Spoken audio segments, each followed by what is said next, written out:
87 میں واپس لیا ہے. کس نے لیا ہے؟ صلاح الدین ایوبی کرد. عرب کھوکھلے ہو چکے تھے، عربوں نے کھویا، واپس نہیں لے سکے. بہت حکومت کر چکے تھے، 400-500 برس کی حکومت کر کے، اور ان کے عیش اور ان کے آرام، اب ان میں جان نہیں تھی کہ وہ واپس لے سکے. السلام علیکم friends, welcome back to our channel. اور کیسے ہیں آپ سب لوگ؟ امید کروں کہ آپ سب خیریت سے ہوں گے. آج جو میں ویڈیو آپ کی خدمت میں لے کے آیا ہوں وہ کوئی ٹریول ولاگ کی ویڈیو نہیں ہے. ہم نے جب اپنا چینل ریئیکشن پہ سٹارٹ کیا تھا اس وقت بھی ہم نے اسلامک ویڈیوز کو کچھ ریئیکشن کیا تھا. ڈاکٹر اسرار صاحب کی ایک ہی ویڈیو پہ اب تک ہم نے ریئیکشن کیا ہے، اس کی جو لنک ہے وہ میں نے ڈسکرپشن میں ڈال دی ہے، وہ جا کے آپ چیک آؤٹ کر سکتے ہیں. وہ اس ویڈیو کا جو ٹائٹل تھا وہ تھا 5 اسٹیجز آف لائف، مطلب زندگی کے 5 ادوار. بہت اچھی ویڈیو تھی، بہت ریئر ہے وہ ویڈیو اتنی زیادہ اویلیبل نہیں ہے، وہ جا کے آپ وہ ویڈیو بھی دیکھ سکتے ہیں. آج جو ویڈیو میں آپ لوگ لے کے آیا ہوں وہ بہت زیادہ جو ہے کرنٹ ٹاپک کے اوپر، جو ڈاکٹر اسرار صاحب نے بہت ارلی پریڈکشنز کی تھی، مطلب جو اسلامی تعلیمات کے بہاف پہ جو باتیں انہوں نے کی تھی اور آج وہ ہوتا ہوا نظر آ رہا ہے. تو اس ٹاپک کا جو ٹائٹل ہے وہ ہے مسجد اقصیٰ کے اوپر، پریڈکشن اباؤٹ مسجد اقصیٰ، جب مسجد اقصیٰ شہید کر دی جائے گی. تو یہ جو پروفیسیز ہیں جو اسلام میں حضور اکرم صلی اللہ علیہ وسلم نے بتائی تھی کہ 1400 سال کے بعد جو معاملات ہوں گے، جب قیامت قریب آ جائے گی، قرب قیامت کے ٹائم پہ یہ ساری چیزیں ہوں گی، اور آج کے ٹائم پہ وہ ہمیں ہوتے بھی نظر آ رہی ہیں.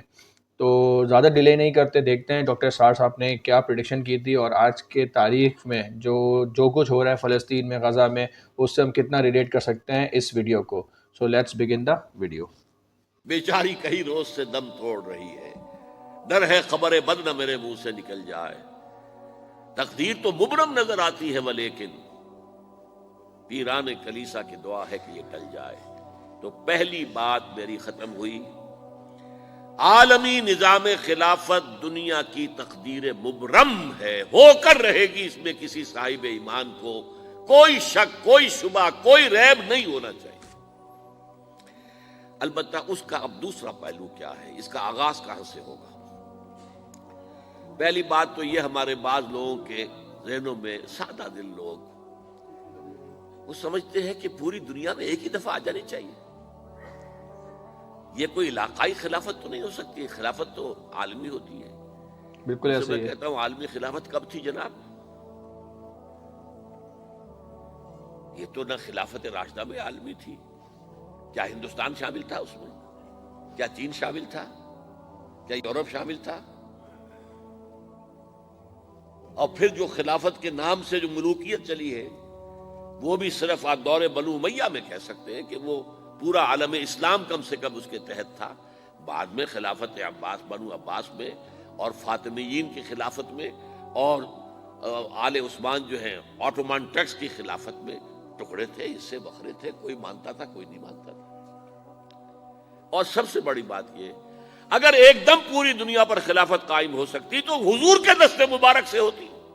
بالکل ایسے نہیں ہی ہے. ہوئی. نتیجہ کیا نکلا؟ ایک ملک میں حضور نے قائم کر دی، جزیرہ نما عرب،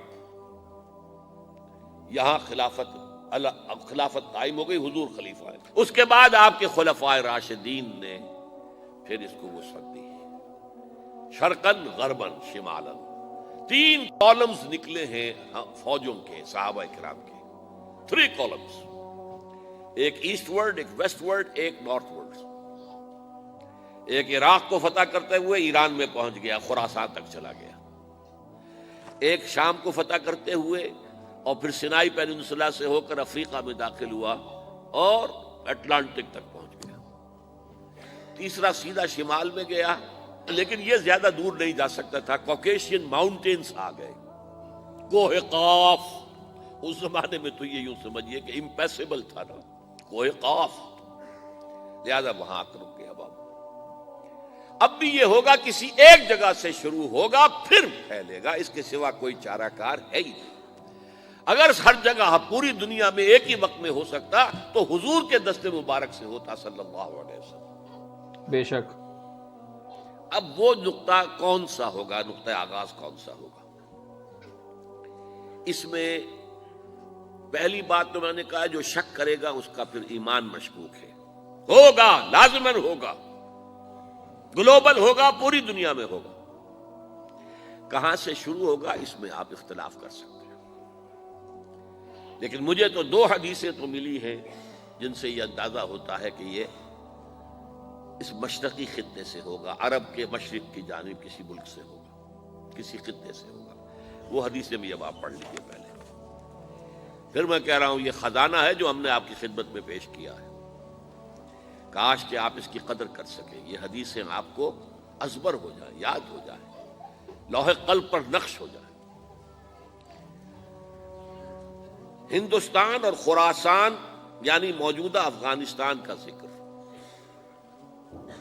ابن ماجہ کی روایت ہے، عن عبداللہ ابن الحارث رضی اللہ تعالی عنہ قال رسول اللہ صلی اللہ علیہ وسلم یخرج ناس من المشرق یؤتئون للمہدی یعنی سلطانہ، یعنی سلطانہ، دونوں طرح سے پڑھ سکتے ہیں۔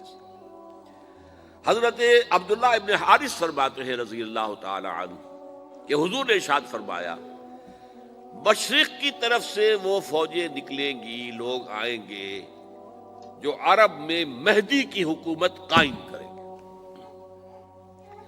یہ مہدی کون ہوں گے اس کا ذکر میں ذرا بعد میں کروں گا، لیکن نوٹ کر لیجئے کہ مہدی سے پہلے لازماً کسی مشرقی علاقے کے اندر وہ نظام قائم ہو چکے گا، تب وہاں سے فوجیں آئیں گی نا۔ یہ مشرق کون سا ہے؟ عرب کے مشرق میں آپ چلیے ایران بھی آ جائے گا، افغانستان بھی ہے، پاکستان بھی ہے، اور اگر اسے اور توسیع دیں تو ہندوستان بھی ہے۔ یہ ہے عرب کا مشرق، اس سے فوجیں جائیں گی۔ اس کا کیا مطلب ہے کہ اس میں سے کسی جگہ پر نظام خلافت پہلے قائم ہو جائے گا تاکہ وہاں سے فوجیں جائیں گی جو جزیرہ نما عرب میں حضرت مہدی کی حکومت کو قائم کریں گی۔ اب دوسری حدیث سنیے، یہ سنن ابن ماجہ کی حدیث تھی جو میں نے آپ کو سنائی، آپ نے پڑھی۔ دوسری عن ابی ہریرہ رضی اللہ تعالی عنہ، یہ ترمذی شریف کی روایت ہے، قال قال رسول اللہ صلی اللہ علیہ وسلم یخرج من خراسان رایات سود لا يردها شیء حتی تنصب بإیلیا، خراسان کے علاقے سے سیاہ جھنڈے لے کر فوجیں آئیں گی، سیاہ جھنڈے جو ہے کوئی موڑ نہیں سکے گا، جس ان کو پیچھے افغانستان میں پھیر آ نہیں چکا ہے۔ سکیں گے کوئی بھی، یہاں تک کہ وہ یروشلم میں جا کر جھنڈے نصب کر دیں گے۔ ایلیا حضور کے زمانے میں یروشلم کو کہتے تھے۔ یہ یروشلم تھا جب حضرت سلیمان کی حکومت تھی اور یہاں پر معبد سلیمانی، ہیکل سلیمانی قائم ہوا، پھر یہ یروشلم ہی رہا ہے تاریخ میں، یہاں تک کہ سن 70 عیسوی میں جب ٹائٹس رومی جنرل نے اس کو گرایا، ختم کیا، سیکنڈ ٹیمپل گرا دیا اور یہاں سے یہودیوں کو کہا نکل جاؤ یہاں سے، کوئی یہودی باقی نہیں رہا، تب بالکل تہو بالا برباد کر دیا۔ اس کے کوئی 150 سال بعد ہیڈریان، رومن ایمپرر ہیڈریان، اس نے پھر دوبارہ آباد کیا اس شہر۔ 150 سال تک یہ بالکل بنجر اور بالکل غیر آباد پڑا تھا۔ اب ہیڈریان نے جب آباد کیا تو اس کا نام ایلیا رکھا، اب یروشلم نام نہیں تھا، تو حضور کے زمانے میں پھر اس کا نام ایلیا تھا۔ اور اب اس سے کیا معلوم ہو رہا ہے کہ یہ یروشلم مسلمانوں کے قبضے سے اس وقت نکلا ہوا ہوگا، ایک دفعہ پہلے نکلا تھا، سن 1099 عیسوی میں مسلمانوں کے ہاتھ سے نکلا، کروسیڈرز عیسائیوں نے آ کر اس کو قبضے میں کیا، لاکھوں مسلمانوں کو مارا، قتل کیا۔ اس کو 1187 عیسوی میں واپس لیا ہے، کس نے لیا ہے؟ صلاح الدین ایوبی کرد۔ عرب کھوکھلے ہو چکے تھے، عربوں نے کھویا، واپس نہیں لے سکے، ابھی بھی ایسے کچھ حالات ہیں۔ حکومت کر چکے تھے 400-500 برس کی حکومت کر کے، اور ان کے عیش اور ان کے آرام، اب ان میں جان نہیں تھی کہ وہ واپس لے سکے۔ واپس لینے والا گرم کرد خون تھا، صلاح الدین ایوبی۔ تو گویا کہ اب آپ سمجھئے کہ 88 برس تک عیسائیوں کا قبضہ رہا یروشلم پر۔ اب 1967 میں یہودیوں نے قبضہ کیا ہے، اور اب 38 برس تو ہو گئے، 88 نہیں تو 38 برس تو ہو گئے، لیکن وہ دور آئے گا کہ اب پھر لیں گے. لینے والے عرب بھی نہیں ہوں گے, خراسان کے علاقے سے فوجیں آئیں گی. یہ خراسان کیا تھا؟ ایلیا تو میں نے آپ کو بتا دیا, یروشلم کا نام ہے. خراسان اس زمانے میں ایک بہت بڑے ملک کو کہتے تھے. کچھ حصہ پاکستان کا بھی اس میں شامل ہے, کچھ حصہ ایران کا بھی ہے. ایران کے اس حصے کو اب بھی خراسان کہتے ہیں, وہ ایک صوبہ ہے.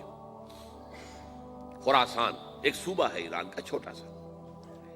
پاکستان میں خاص طور پر یہ جو علاقہ مالا کنڈ ایجنسی کہلاتی ہے, اس سے اوپر جتنا علاقہ ہے, اور یہ جو واخان کی ایک پٹی آتی ہے اوپر, واخان افغانستان کی ایک پٹی سی دم سی چلی آتی ہے جو جا کر چائنا کی سرحد سے مل جاتی ہے.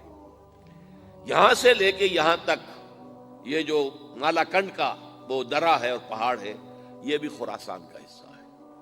باقی تقریباً 2/3 آف افغانستان ساؤدرن حصہ نہیں ہے خراسان کا حصہ, یہ سیستان کہلاتا تھا, یہ خراسان نہیں ہے. لیکن یہ کہ اوپر کا 2/3 آف افغانستان اور اس کے ساتھ یہ جو عرب, جو اب یہ ترک ممالک آزاد ہوئے ہیں سوویت یونین کی ڈسولوشن کے ساتھ, یہ سارا علاقہ کہلاتا ہے خراسان بزرگ, دی گریٹ خراسان. ویڈیو یہاں پر ہو گئی ہے اینڈ, اور بہت اچھی ویڈیو ہوتی ہے. تقریباً 2006 میں, کیونکہ 1968 سے اگر 38 سال لگائیں تو 2006 کے آس پاس کی ویڈیو تھی. اس ویڈیو کو تقریباً 18 سال ہو چکے ہیں, اور آج کے ٹائم پہ یہی چیزیں نظر آ رہی ہیں کہ افغانستان کے اندر جو ہے سیاہ جھنڈے کے جو ہے لہرا دیا گیا. تقریباً 2 سال ہو چکے ہیں, اور وہاں پر جو آرمیز جو ہیں جمع ہو رہی ہیں.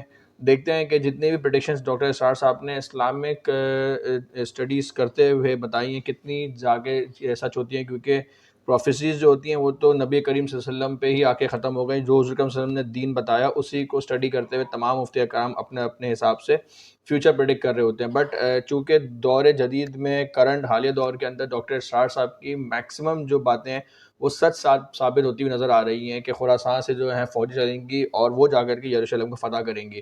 امید کر رہا ہوں کہ ویڈیو اچھی لگی ہوگی. انشاءاللہ اس سے اسی کنیکٹیوٹی کے ساتھ میں اور ویڈیوز بھی آپ کے خدمت میں لے کے آتا رہوں گا, اور کرنٹ افیئرس کے اوپر بھی ہم نے پہلے بھی کہا تھا ریئیکشن کرتے رہیں گے. اگر ویڈیو اچھی لگی تو ویڈیو کو لائک کریں, چینل کو سبسکرائب کریں, دوستوں کا شیئر کریں. تب تک اپنا خیال رکھیں. اللہ حافظ.